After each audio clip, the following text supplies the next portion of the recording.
한번 따라하겠습니다. 더 낮게, 더 뜨겁게. 여러분은 지금까지 살아오시면서 혹시 기억에 남는 선물이 있으십니까?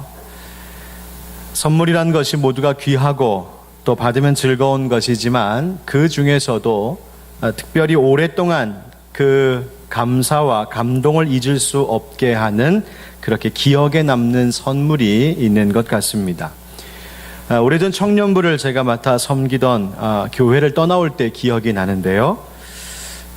참 고민도 많고 또 웃음도 많은 젊은 우리 형제 자매들과 수년 동안 함께 생활하다가 그래서 그렇게 참 행복하기도 했고 때로는 참 힘들었던 시간이기도 했지만 그들과 이제 그 모든 것을 추억으로 하고 떠나올 때의 일입니다.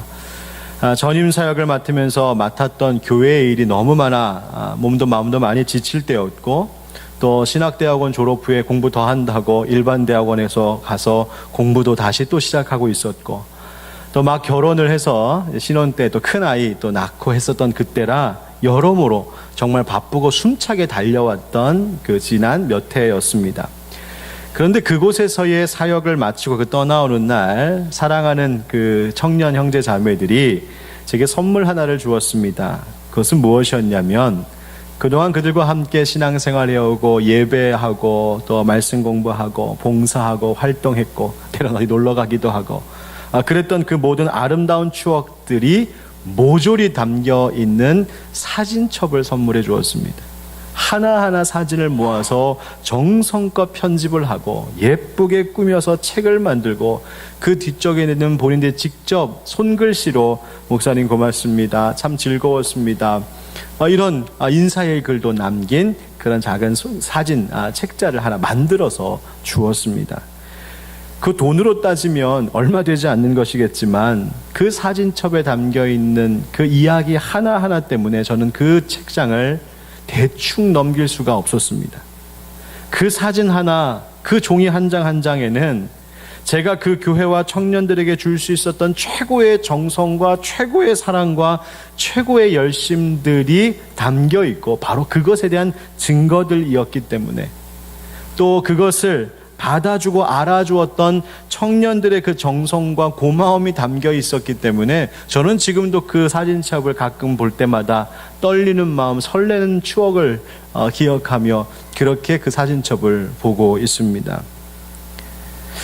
한 아이 엄마가 쓴 글이 눈에 띄길래 여러분께 소개하려고 합니다. 이런 잔잔한 감동의 글이에요. 하교 후 집에 온 딸 아이 손에 예쁜 꽃이 이 예쁜 철쭉 꽃잎이 작은 딸의 손 위에 놓여 있었다. 가방도 내리지 않고 저녁을 준비한다고 분주한 나에게 꽃을 보여주며 엄마 예쁘지? 엄마 선물이야. 행복하지? 바닥에 예쁜 꽃이 많이 떨어져 있었어 엄마. 얼마나 귀엽고 예쁜지 내 딸 아이도 꽃도 그래 너무 예쁘다. 여기까지입니다. 감동이 좀 되시나요? 감동받으신 분들의 표정이 이렇습니다.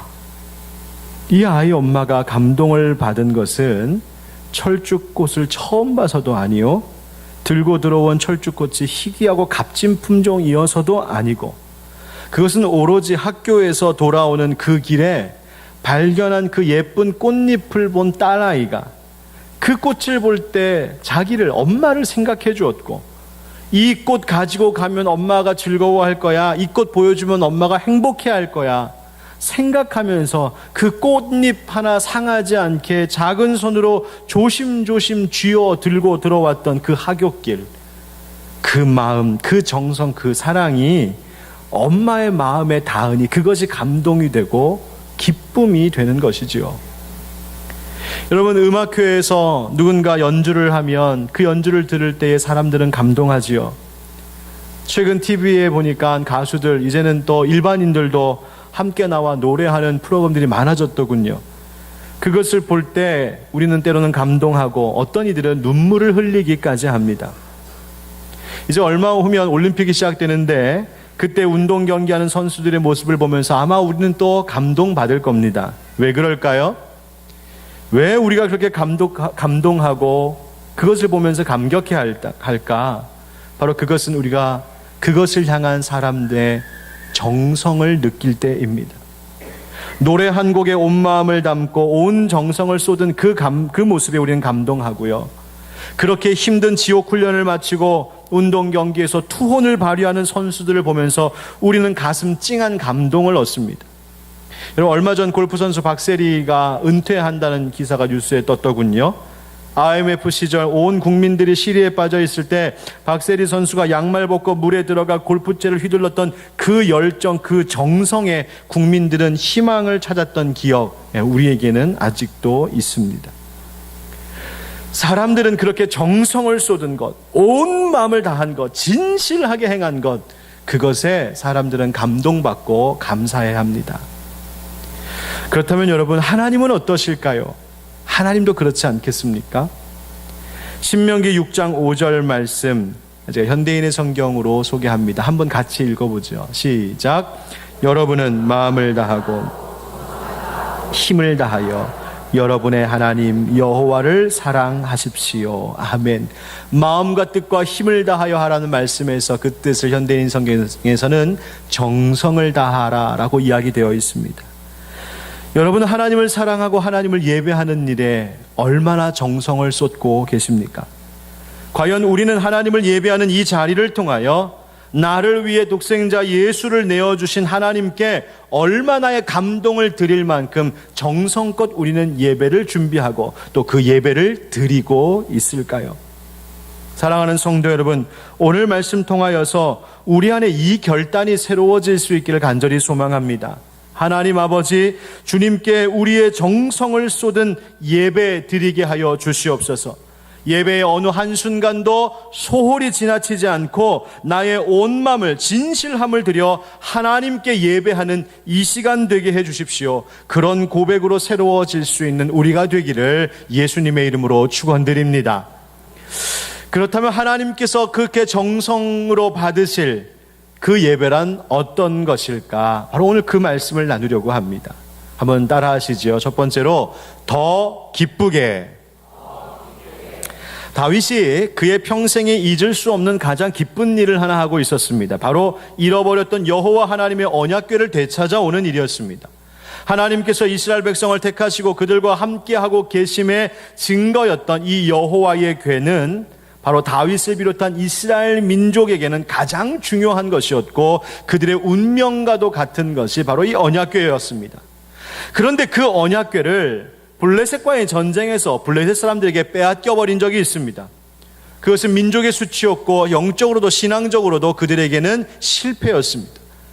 블레셋 사람들이 여호와의 언약궤를 오래 가지고 있지 못하고 금세 돌려주기는 하였으나 그것이 있어야 할 곳에 있지 못하고 기럇 여아림의 아비나답의 집에 오랫동안 그저 거의 방치되다시피 그렇게 잊혀져 있었습니다.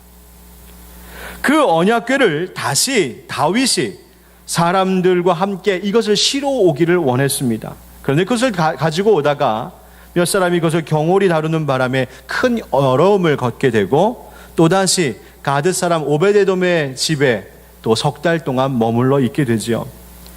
그런데 놀라운 것은 그렇게 그 여호와의 언약궤를 맡아 감당하고 있었던 이 오벳에돔의 집에 석 달 동안 이 궤가 있는 사이에 하나님께서 오벳에돔과 그 집과 그 모든 소유에 복을 주셨다라는 소식이 들려왔습니다. 다윗이 그 소식을 듣고는 기뻐했습니다. 왜냐하면 하나님께서 이 오벳에돔, 그 언약궤를 가지고 있는 오벳에돔의 집에 복을 주셨다라고 얘기하는 것은 그 한 사람의, 한 개인의 집에 복 주신 것만을 의미하는 것이 아니라 다윗과 그 민족을 향한 아주 상징적인 메시지가 있었기 때문입니다. 그것은 이제 다윗 그가 원하던 대로 이 하나님의 언약궤를 있어야 할 자리에 둘 수 있게 되었고 이제 그것을 옮겨왔을 때에 하나님께서 이스라엘의 모든 것들을 회복시키시고 이제 다윗과 이스라엘 온 나라가 마치 오벳에돔의 집과 같이 복 얻게 될 것이라고 하는 하나님의 예표가 되었던 것이 바로 이 오벳에돔의 집이 복받은 일이었기 때문입니다. 그래서 하나님의 괴로 말미암아 복을 받았다라고 하는 이 소식을 들은 다윗이 이제 때가 되었구나, 이제 다윗성으로 옮겨오자 해서 그 언약궤를 다윗성으로 옮겨오고 있는 이 축제의 행렬 가운데 있었던 일이 바로 오늘 우리가 함께 읽은 본문의 말씀입니다. 이 행렬에 대한 말씀은 단지 다윗이 잘 옮겨왔다 그 이야기하는 것이 아닙니다. 이 행렬은 다윗과 이스라엘 백성들이 여호와 하나님 앞에 올려드리는 제사요 예배였습니다. 따라서 이 행렬을 묘사하고 있는 12절부터 19절까지의 말씀 속에는 우리의 예배 가운데에도 꼭 있어야 할 것이 무엇인지를 말해주고 있습니다. 뭐가 있어야 할까? 하나님께서 정성으로 드리는 예배라고 기뻐 받으실 예배에는 과연 무엇이 있어야 할까? 오늘 12절 말씀을 한번 같이 읽어보겠습니다. 12절입니다. 시작. 어떤 사람이 다윗 왕에게 아뢰어 이르되 여호와께서 하나님의 괴로 말미암아 오베데돔의 집과 그의 모든 소유에 복을 주셨다 한지나 다윗이 가서 하나님의 궤를 기쁨으로 메고 오베데돔의 집에서 다윗 성으로 올라갈세. 아멘. 먼저는 기쁨이 있었다 말합니다. 무엇이 그렇게 기뻤을까? 나라의 보물과 같은 하나님의 궤를 되찾았다는 기쁨일까요? 이제 이스라엘 국가의 건국 기초가 되었던 중요한 상징물, 바로 그것을 되찾았으니 이제 다윗 자신의 왕권이 강화가 되고 이제 나라를 힘있게 다스려갈 수 있을 것이라고 하는 어떤 정치적 가능성 때문에 지금 다윗은 그렇게 기뻐하는 것이었을까요? 물론 정치적인 관점으로 보면 그럴 수도 있겠습니다만 성경이 우리에게 정치를 가르쳐주는 것이 아니라 성경은 우리에게 신앙 가르쳐주는 것임을 우리가 기억하면 다윗이 지금 이처럼 언약궤를 되찾아와 기뻐하는 이유는 다른 것이 아니라 하나님과의 관계가 회복된 것 때문에 바로 그는 기뻐했던 것입니다. 사울 왕 때 이스라엘의 블레셋과 대치하면서 그들은 전쟁에 하나님의 언약궤를 이용하려고 했습니다. 마치 언약궤를 부적처럼 신주단지처럼 그렇게 언약궤를 전쟁터 한복판에다 가져다가 놓으면 자신들이 이길 것이라고 생각했던 이스라엘이었습니다. 그러나 그것은 그들의 오만이었습니다. 하나님을 자신들 마음대로 조정할 수 있다는 착각에 빠졌었던 것이죠. 그래서 하나님은 그것에 노하셨고 그만큼 이스라엘과 하나님과의 관계는 영적으로 멀어지고 말았습니다. 그러나 이제 하나님의 임재를 보여주는 그 언약궤가 한 가정을 축복하고 이제는 다윗성 나라의 중심부로 옮겨지게 되었다는 것은 이스라엘이 드디어 영적으로 회복하게 된다는 사실을 보여주는 것입니다. 다윗은 그것이 기뻤지요. 다윗은 이제 하나님이 자신과 이스라엘 민족과 함께 하실 것이라는 이 약속의 복이 있기 때문에 그는 기뻐했던 것이고 바로 하나님이 함께 하심을 즐거워했던 것입니다. 이 기쁨 속에서 다윗은 행렬을 진행하였고 사람들이 함께 출발했습니다. 좀 가다 보니까 아무 일이 없이 무사한 것을 보면서 기뻐했고 이제 다윗은 소와 살찐 송아지를 잡아다가 제물로 하나님 앞에 올려드리는 예배까지 드렸습니다. 그 다음 말씀에 우리 14절 15절 말씀 같이 읽어보죠. 시작. 다윗이 여호와 앞에서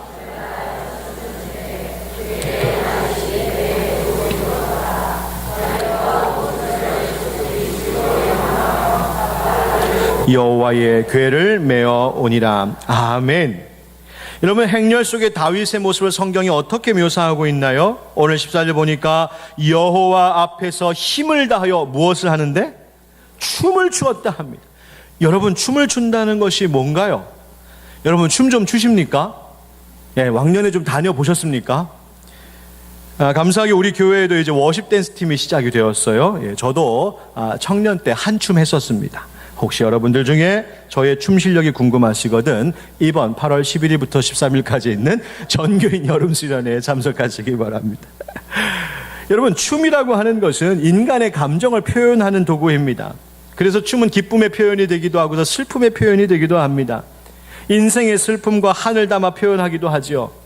또 춤은 공동체성을 드러내는 행위이기도 합니다. 춤을 추는 것을 보거나 그 자리에 있으면 어때요? 우리도 자신도 모르게 그것에 흥에 동화되지 않습니까? 그래서 우리가 춤추는 자리에 또 신나는 음악이 있는 데 있으면 이렇게 말하잖아요. 아유, 몸은 무겁지만 마음은 김한선이라고요.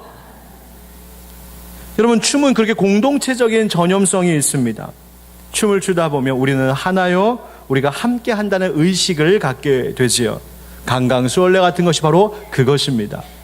그래서 춤이라고 하는 행위는 인류 문화적으로 제의적인 성격을 가지고 있습니다. 그 말은 종교적이고 의식적이고, 그래서 인간의 신앙심을 표현하는 매우 중요한 도구 중에 하나가 춤이라고 하는 겁니다.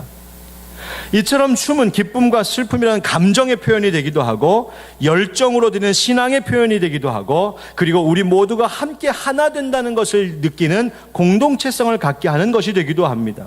이번 수련회 때 신나게 한번 춤을 춰보려고 합니다. 그런데 왜 이 본문에서 우리는 춤을 주목하는가? 바로 이 일이, 다윗이 춤을 추는 일에 대하여서 성경이 여호와 앞에서 힘을 다하여 그렇게 했다라고 말하기 때문입니다.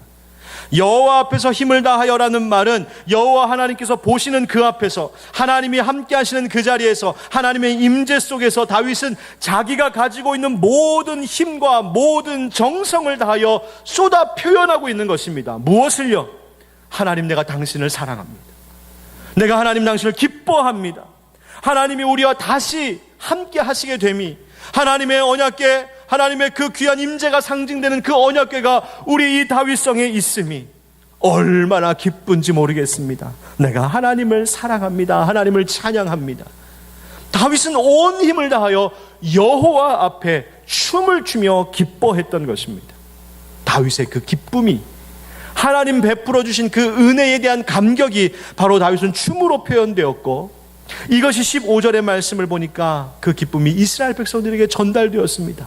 사람들이 함께 환호성을 지르고, 함께 노래를 부르고, 함께 춤을 추고, 함께 나팔을 불렀습니다. 그렇게 엄청난 축제의 행렬이 바로 진행되고 있는, 바로 축제의 예배가 되었다는 말입니다. 사랑하는 성도 여러분, 우리의 예배가 그러해야 합니다. 우리의 예배도 기쁨이 넘치는, 더 기쁨으로 드리는 예배가 되기를 간절히 바랍니다.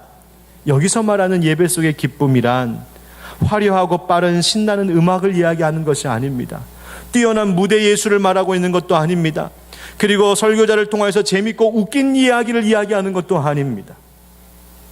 예배 가운데 우리가 회복해야 할 기쁨이라고 하는 것은 나를 구원하신 하나님, 나를 자녀 삼아주신 하나님, 나의 죄악 가운데에서 나를 건지시고 자유하게 하신 하나님, 내 상한 마음 치료하신 하나님, 내 부르짖는 기도에 지금도 응답하시겠다 약속하시는 하나님, 지금도 우리가 예배하고 말씀 듣는 이 자리에 진리의 영으로 성령으로 함께하고 계시는 우리 주님, 그 주님이 나와 함께 하심이, 주님이 내게 베풀어 주신 그 신비한 구원의 은총이 놀라워 그것 때문에 내 영이 기뻐하는 것, 바로 그것을 회복해야 한다는 말입니다. 그래서 어느 예배학자는 이렇게 이야기합니다. 우리 한번 같이 읽어보죠. 시작. 예배란 하나님의 신비의 땅 위에서 춤을 추는 것입니다. 아멘. 예배라고 하는 것은 하나님께서 이 땅 가운데, 내 삶 가운데 베풀어 주신 그 은혜, 그 은총 때문에 하나님 계신 그 하늘과 땅이 맞닿는 그 자리에서 기쁨으로 춤추는 것, 바로 그것이 예배라고 말합니다. 주께와 엎드려 경배드립니다. 주 계신 곳에 기쁨 가득. 무엇과도 누구와도, 무엇과도 누구와도 바꿀 수 없네. 예배 드림이 기쁨 됩니다. 할렐루야. 아멘. 사랑하는 성도 여러분, 예배 가운데서 얼마나 기뻐하고 계십니까? 예배 드림 속에서 여러분을 구원하신 하나님의 은혜 때문에 여러분 지금 기뻐하고 계신지요? 만약 그 기쁨을 알지 못하신다면, 만약 그 기쁨을 혹 잃어버리셨다면, 오늘 하나님 앞에 간절히 구하십시오. 하나님, 내게 예배의 기쁨을 회복시켜 주십시오. 예배의 감격을 허락해 주십시오.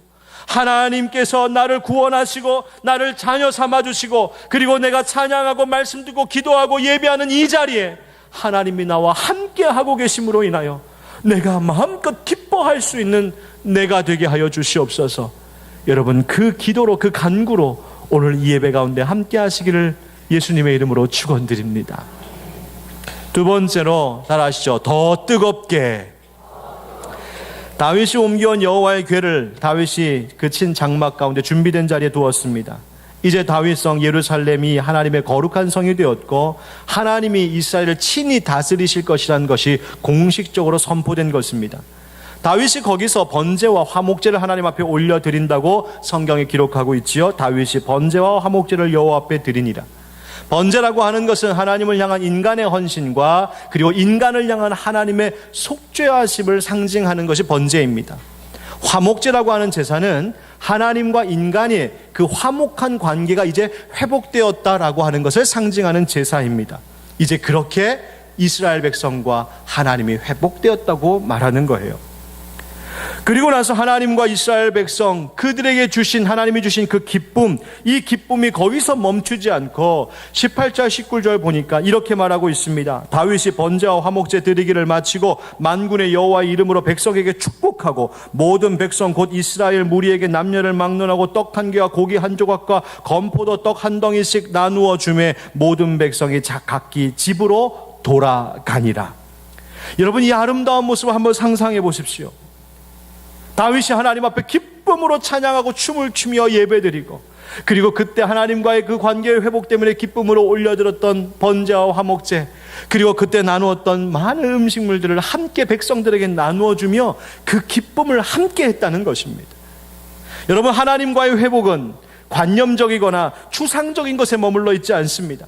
다윗이 백성들을 축복하고 먹을 것을 나누어 줌으로 기쁨을 나누었던 것처럼 이것은 바로 우리의 하나님과의 회복, 영적인 회복, 특별히 예배 가운데서 누리는 이 기쁨의 회복이라는 것은 여기서 끝나는 것이 아니라 각자의 삶 가운데로, 가정에게로, 일상생활 가운데로, 내 삶의 모든 현장 가운데로 예배의 기쁨과 감격은 흘러가고 침투한다는 뜻입니다.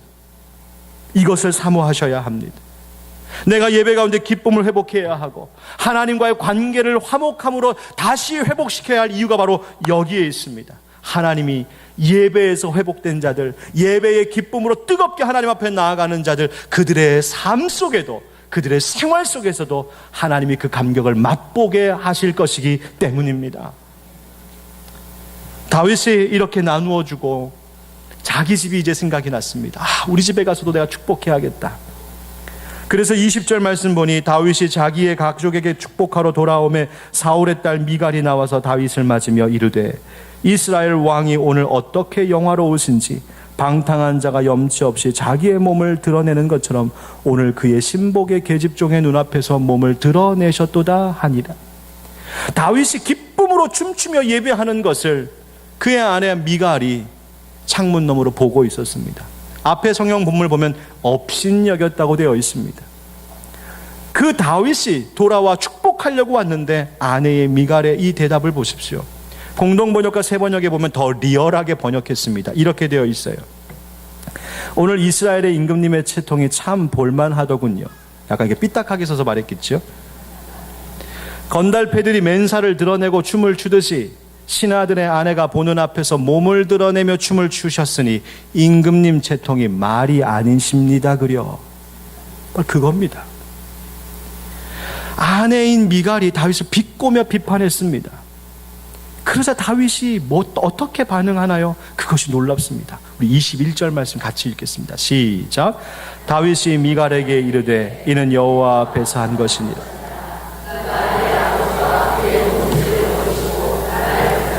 나를 여호와의 백성 이스라엘의 주권자로 삼으셨으니 내가 여호와 앞에서 뛰놀리라. 아멘.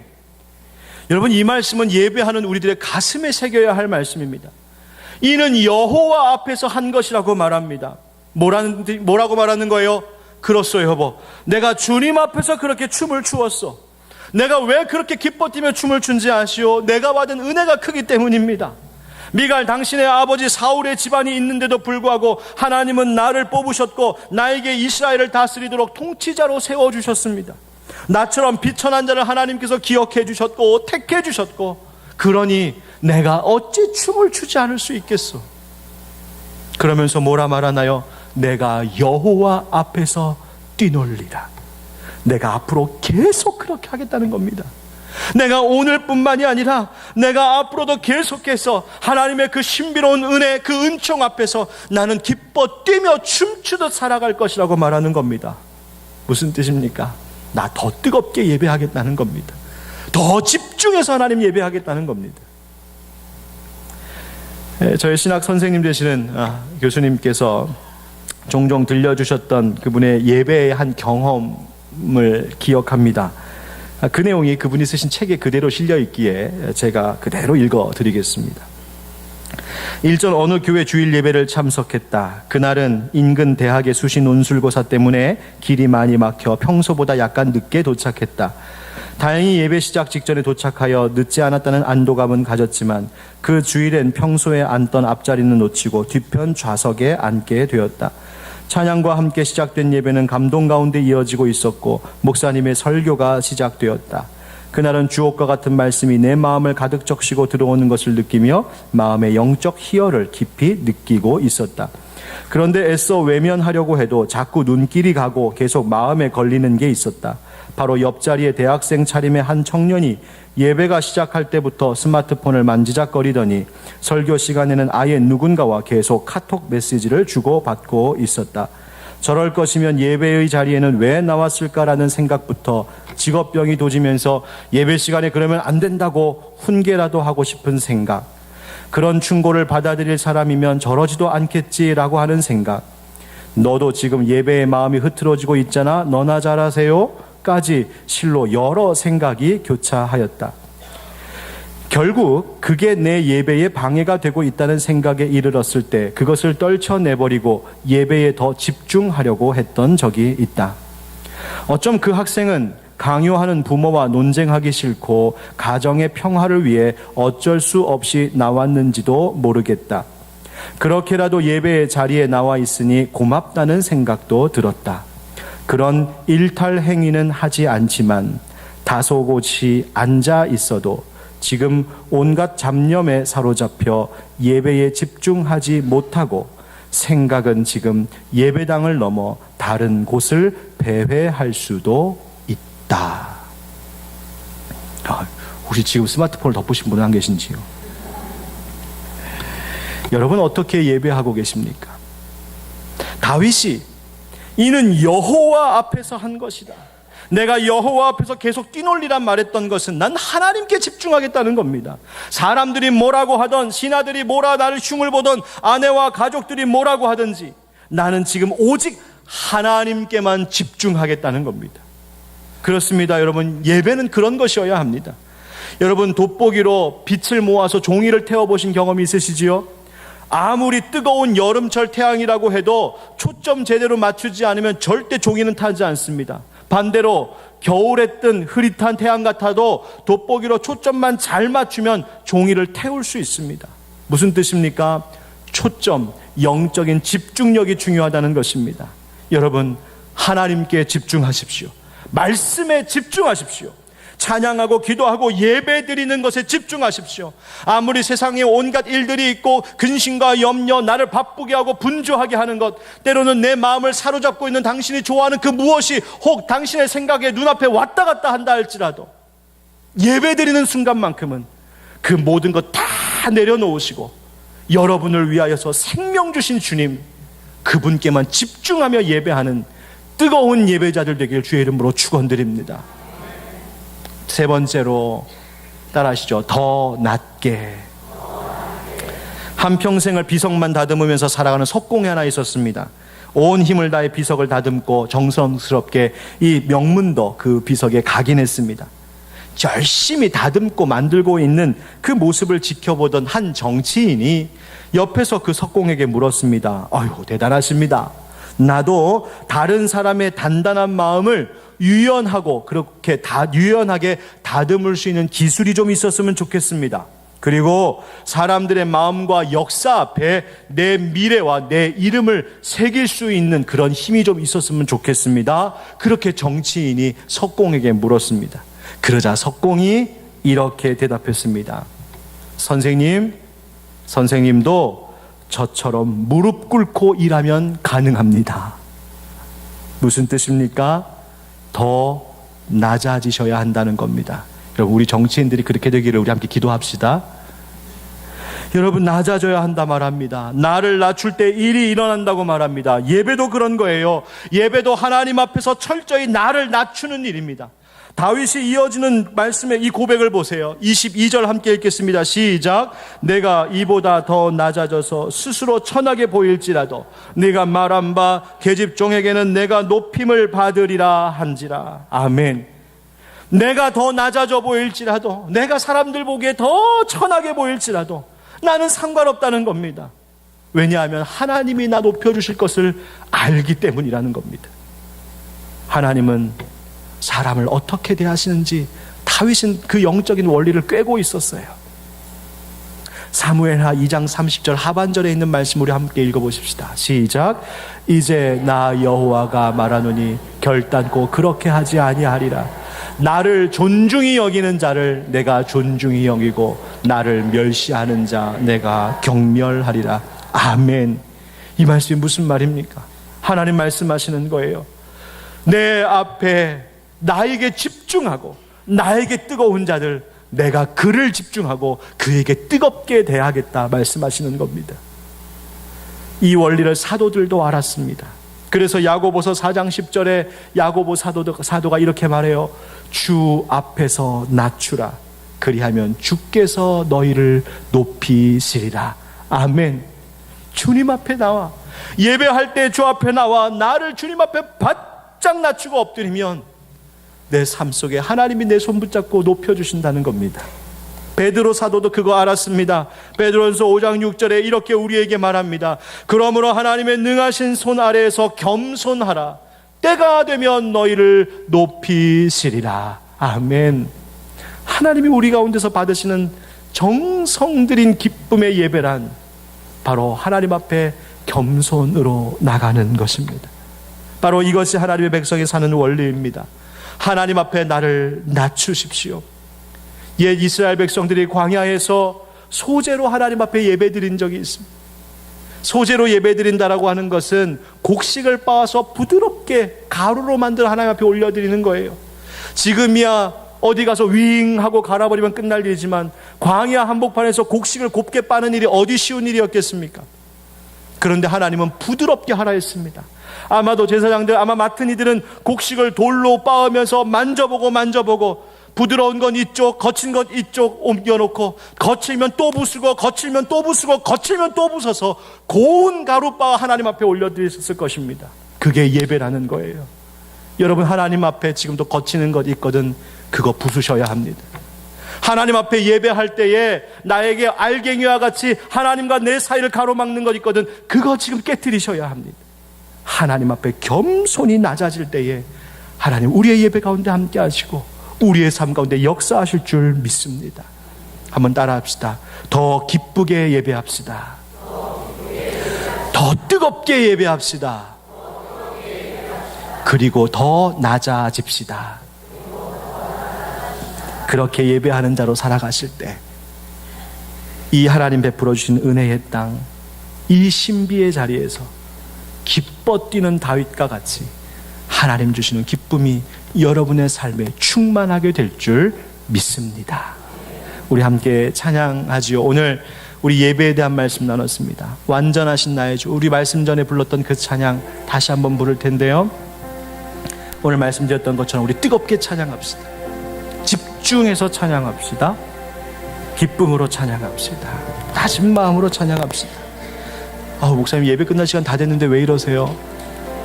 그런 생각도 좀 내려놓으시고, 나 지금 빨리 가서 뭐 해야 되는데 그 생각도 내려놓으시고, 혹시 이 자리에 봉사하러 오신 분들, 나 지금 봉사하고 있지만 또 예배의 자리이니 그것도 이 시간 좀 내려놓으시고, 우리의 찬양과 우리의 예배 받으실 하나님께 시간 잠시 집중하면서 찬양하고 예배할 때 하나님이 우리의 영혼을, 우리의 삶을 새롭게 해주실 줄 믿습니다. 그렇게 찬양합시다.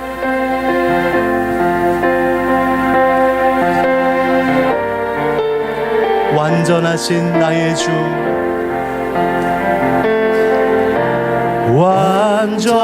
완전하신 나의 주, 의의 길로 날 인도하소서. 인도하소서. 행하신 모든 일 주님의 영광 다 경배합니다. 다시 한번 우리의 마음을 다하여 완전하신 나의 주, 그의 길로 날 인도하소서. 행하신 모든 일 주님의 영광 다 경배합니다. 예배합니다. 찬양합니다. 주님만 날 다스리소서. 예배합니다. 찬양합니다. 주님 홀로 높임 받으소서. 예배합니다. 주님만을 집중하며 예배합니다. 주여 우리 찬양 받으소서. 찬양합니다. 우리의 경배 받아주옵소서. 주님만 날 다스리소서. 예배합니다. 찬양합니다. 주님 홀로 높임 받으소서. 주 나의 반석이시니, 주 나의 반석이시니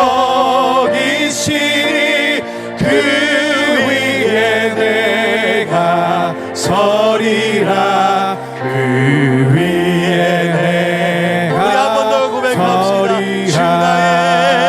주 나의 반석이시니 그 위에 내가 서리라. 그 위에 내가 서리라. 우리 함께 잠시 기도합시다. 하나님, 기쁨으로 드리는 예배자, 더 뜨겁고 집중하는 예배자, 더 하나님 앞에 낮아지는 예배자 되게 하시옵소서. 그리고 그 예배의 감격과 기쁨이 우리의 삶 가운데도 퍼져나가게 하여 주시옵소서. 우리 오늘 주신 말씀 붙들고 우리 다시 한번 이 시간 잠시 기도하도록 하겠습니다. 기도합시다. 사랑하는 아버지 하나님, 이 시간 하나님 앞에 나를 드립니다. 온전히 나를 주 앞에 올려드립니다. 우리의 기쁨을 받으시옵소서. 우리의 찬양을 받으시옵소서. 하나님의 신비를 맛보며 하나님의 자녀로 살아가게 하시고 우리의 생활이 하나님의 기쁨으로 주의 평강으로 가득 찰 수 있도록 주님 역사하여 주옵소서. 하나님 더 기쁘게 하시옵소서. 구원의 감격이 넘쳐나게 하소서. 더 하나님 집중하게 하시옵소서. 더 낮아진 주의 백성으로 살게 하시옵소서. 하나님 은혜 주실 줄 믿습니다. 그런 예배자 되게 하실 줄 믿습니다. 그 기도의 삶을 회복시킬 줄 믿습니다. 주님 사랑합니다. 사랑하는 주님, 오늘 주의 말씀으로 하나님을 향한 하나님 앞에 예배하는 자로서의 모습을 다시금 깨닫고 결단하게 하시니 감사합니다. 주여, 하나님을 향한 그 감격과 그 기쁨을 잃어버렸다면 되찾게 하여 주시옵소서. 하나님, 주님 앞에 나아가고 예배하는 그 열정이 다시금 뜨거워지게 하여 주시옵소서.